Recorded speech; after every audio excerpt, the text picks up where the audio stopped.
د انګلیسي الفبا توري په دوه ډوله دی چې غټ توري او کوچني توري. په انګلیسي کې غټ توري ته capital letters او کوچني توري ته small letters وایي، او همدارنګه غټ توري ته upper case او کوچني توري ته lower case هم ویل کېږي.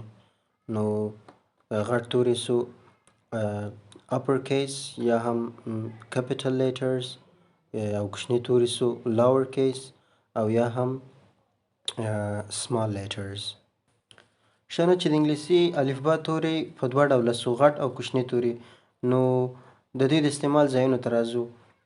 اول د غټ توري چې دی، مثلا کله چې یو جمله شروع کېږي نو د جملې په سر کې اولین توري باید غټ وي. مثلا where do you go، دا where do you go W غټ دی. مثلا we are happy W غټ دی. مثلا leave me alone ګوره L غټ دی. او همدارنګه کله چې یو اسم لیکو، یو خاص اسم یا هم یو اسم وي، مثلا د یو ښار اسم وي، یو مهم ځای، مثلا احمد یو شخص دی، A په غټ ولیکل شو. مثلا کابل یا هم فرنچ F ګوره غټ دی. یادونه: هر کله چې آی توري په یو جمله کې راسي فرق نه کوي که د جملې په سر کې که د جملې په منځ کې، په هر ځای کې چې د آی توري همیشه غټ لیکل کېږي. مثلا په دا جمله کې what should I do ګوره دلته آی غټ راغلی دی. I speak English مثلا ګوره اول د جملې اول سر کې غټ راغلی دی. او بل دا ځای مثلا کله چې د لغاتونو لنډیز لیکو هغه باید په غټ توري ولیکو. مثلا United States of America ګوره United یو را اخلو په غټ توري لیکو، States اس را اخلو په غټ توري لیکو، او America A را اخلو په غټ توري. USA دا د United States of America دا لنډیز دی. مثلا راځو UK مثلا United Kingdom دا انګلستان دی. مثلا United متحده ګوره یو م راواخستی او کینګډم هم کې م راواخستی United Kingdom UK. مثلا افغانستان AFG د افغانستان مخفف، پاکستان PK پاکستان ګوره په غټ توري لیکل کېږي. UN United Nation BBC ګوره British Broadcasting Corporation مثلا BBC دا د British Broadcasting Corporation دغه دی مخفف دی. نو کله چې لنډیز لیکو په غټو تورو باندې لیکو. ښه نو دا د غټ توري د استعمال ځایونه سو. د دې وروسته نور نو ټوله په کوچني تورو باندې لیکل کېږي. نو دا مثال سو چې غټ توري چیرې استعمالیږي، کوچني توري د دا مخففو او د لغاتو د سر توري او همدارنګه د دا وروسته نور ټوله شیان په کوچني تورو باندې لیکل کېږي. ښه نو بیرته راګرځو د انګلیسي الفبا تورو ته. دا مو ویل چې انګلیسي الفبا د 6 تورو څخه جوړ شوی دی. په 6 تورو کې 15 تورو ته واول ویل کېږي، یعنی آواز لرونکی، او نور ټوله کنسوننټ دی یا بې اوازه بېله وای توري. وای توري ځینې ځایو کې واولي او ځینې ځایو کې کنسوننټ یا ځینې ځایو کې بې اوازي او ځینې ځایو کې آواز لرونکي. ښه چې اوس د واول او کنسوننټ یا آواز لرونکي او بې اواز تورو خبره منځته راغله، نو راځو د کنسوننټ او واول توري څه شي دي، راځو د دې تعریف ته. ګورئ ښه د واول تورو تعریف ته متوجه سئ. واول توري هغه توري یا آواز لرونکي توري دي چې هم خپله آواز لري هم نورو تورو ته آواز ورکوي. مثلا موږ ویلی چې A E I O U او کله کله وای توري دا واول دی. اوس ګوره په دا مثالو کې PENCIL پنسل چې پنسل معنا لري. کله چې موږ واول توري ځینې ایسته کړو، موږ ویل چې واول توري A E I O U دی. دلته ګوره څو واول توري دي؟ دوه دی، E ده او I دی. دا E I چې ځینې ایسته کړو څه پاتېږي؟ PNCL پاتېږي. چې دا اوس موږ نسو ویلی چې پنسل، ځکه واول توري پکښې نسته. دا یوازې هر توري یوازې باید تلفظ کړو. NCL باید وایو ځکه واول توري نه لري. نو راځو بل مثال ته. مثلا واټر اوبو ته وایي. مثلا دلته واول توري کم دی، A دی او E ده.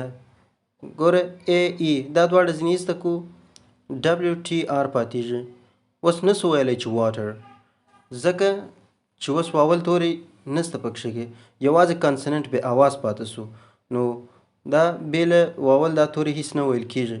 مثلا یوازې چې ویل کېږي جلا جلا هر توري جلا جلا ویل کېږي، WTR ویل کېږي. نو مثلا سکول مکتب SCHOOL دلته څو دنې واول لرو؟ دوه دنې.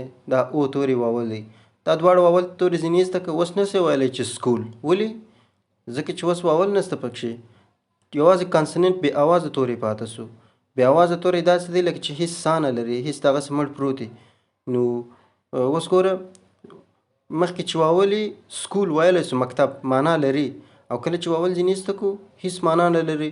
که غواړې چې دا توري اوس ووایه ته اوس سکول نسې ویلی، یوازې ویلی سې چې SCHL. نو واول توري هغه توري دی چې خپله آواز لري او هم کانسننټ توري ته آواز ورکوي. او کانسننټ بې آواز توري هغه توري دی چې خپله آواز نه لري او د واول په مرسته باندې مثلا د واول څخه خپل آواز اخلي. ښه اوس راځو د وای توري ته. وای توري موږ ویل ځینې وخت کانسننټي او ځینې وخت واولي. نو راځو چې څو مثالونه وړاندې کوو چې په کوم ځای کې کانسننټي او په کوم ځای کې واولي. که څه هم وای توري دونه ډېر مهمه نه ده د انګلیسي ژبې په ټول لغاتونو کې، په ټول ډکشنري کې شاوخوا 119 لغاتونه دي چې په هغه کې وای توري واول راغلي دي.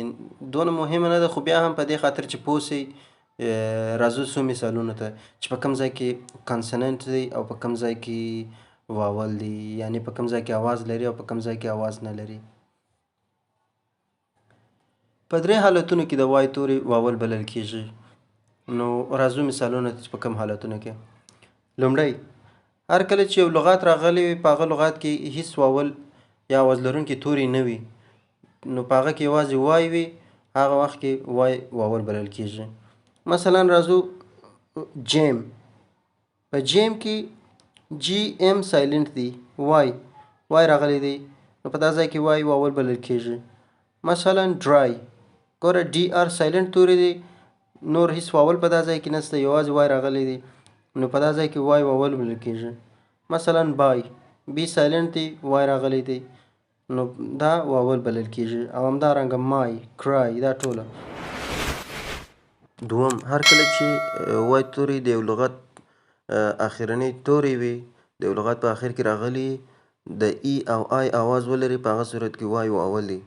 مثلا د ای آواز کریزي، ګوره ای زی ای د ای آواز لري نه. سوري ای آواز لري. مثلا زیری، ګوره لیزي د ای آواز لري پای کې. پریټي د ای آواز لري. نو په دا صورت کې وای واول دی. راځو دوم مثال ته. آی آواز چې لري، ګوره دلته د لغاتو پای کې راغلی د آی آواز لري. مثلا سپای، هلته خو زی ټیم داسې ای. اوس دلته آی آواز لري. سپای، ګوره فلای، سکای، ټرای، آی آواز لري. په دا صورت کې وای واول بلل کېږي. دریم، هر کله چې د وای توري د یو جملې اخرنی توري وي او د وای مخته یو بل کانسننټ بې آواز توري راغلی وي. مثلا راځو دا مثالو ته. بیبي، په بیبي کې مثلا وای اخرنی حرف دی، د وای مخته بي سایلنټ راغلی دی، په دا ځای کې وای واول دی. همدارنګه ارلی، وای اخري حرف دی، د وای مخته سایلنټ راغلی دی، ال، نو په دا ځای کې وای واول توري بلل کېږي. کمپنی، ګوره وای اخري حرف دی د لغات، د وای مخته کم حرف دی، ګوره ان راغلی دی، ان خپله سایلنټ توري دی، نو په دا ځای کې وای چش دی واول دی. همدارنګه هپی، ګوره د وای اخري حرف دی خو مخته سایلنت راغلی دی نو هپی په دا ځای کې وای واول توري دی. ښه چې اوس پوه شولو چې وای توري په دا درې حالته کې واول بلل کېږي. نو اوس په کوم ځایو کې سایلنت دي د دې لپاره ډېر اسانه طریقه شته. مثلا ګوره وای توري هر کله چې د وای توري د یو لغات په سر کې راسي سایلنت دی او یا هم د یو لغات د سیلاب په سر کې راسي هغه وخت سایلنت دی. مثلا ګوره دلته بیاند بیاند بی یو سیلاب یاند دوه سیلاب دا یاند د سیلاب په سر کې راغلی دی دا ځای کې وای سایلنت دی. لایر لا یو سیلاب یر دوه سیلاب ګوره د دوم سیلاب په سر کې وای راغلی یر نو وای سایلنت دی. او همدارنګه د سیلابو په باره کې به انشاءالله درس ولرو مخکې.